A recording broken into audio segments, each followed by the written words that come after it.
আছে রমজান আসলে নিত্য প্রয়োজনীয় পণ্যের মূল্য বৃদ্ধি করে দেয়। মজুতদারি করবেন না, পণ্যের কৃত্রিম সংকট বাজারে করবেন না। আপনি লাখ টাকা কামায়া ভাবছেন যে রোজাদারদের কষ্ট দিয়ে ধনী হবেন, এমন রোগ আল্লাহ আপনারে দিবে, কোটি টাকা দিয়েও আপনি হাসপাতালের বিল পরিশোধ করার ক্ষমতা আপনার হবে না।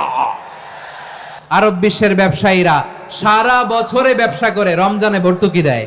আর আমার দেশের কিছু অসাধু ব্যবসায়ী রমজানে গলাকাটা ব্যবসা করে আর সারা বছর সইটার উপর দিয়ে চলে। চিল্লায় বলেন ঠিক কিনা?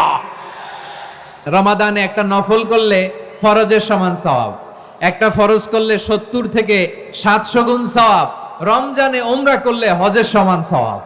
রমজানের শেষ দশকের বেজর রাতগুলোকে কদর হিসেবে তালাশ করো। আল্লাহর হাবিব সাল্লাল্লাহু আলাইহি ওয়াসাল্লাম শেষ 10 দিন টানা ইবাদত করতেন। লাইলাতুল কদরি খায়রুম মিন আলফি শাহর, হাজার মাসের চেয়েও